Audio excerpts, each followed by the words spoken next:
Akalar mana qora ham yog'vordi-yu, kechqurun minus ko'rsatyapti. Siz mashinangizda qilishingiz mumkin bo'lgan ikkita xato bor. Bu sizga qimmatga tushishi mumkin. Masalan, birinchisi, siz kechqurun ishdan keldingiz, dvornikni ishlatib kelgansiz.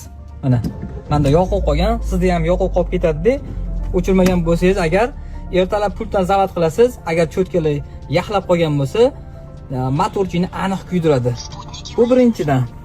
Ikkinchidan, qizigan motorga siz pultda zavod qildingiz, qizigan motorga sizni eshikdan chiqib qoldi, pechkani yoqish, laboyga qaratish eshikdan chiqib qoldi-da, qizigan pechkaga, qizigan motorga sraz balon оборотga qo'yib, laboy eritish uchun mana bu laboyga qaratib, balon оборотni pechkani yoqasiz.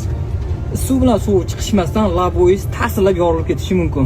Shuning uchun siz nima qilishingiz kerak bo'ladi? Birinchi uyga kelganda dvornikni o'chirasiz, pechkani оборотini birga qo'yasiz va pechkani laboyiga yoki bo'lmasam oyog'i bilan laboyiga qaratib, ertalab pultdan xotirjam zavod qilib, bemalol issiqlanishga ketsangiz bo'ladi akalar.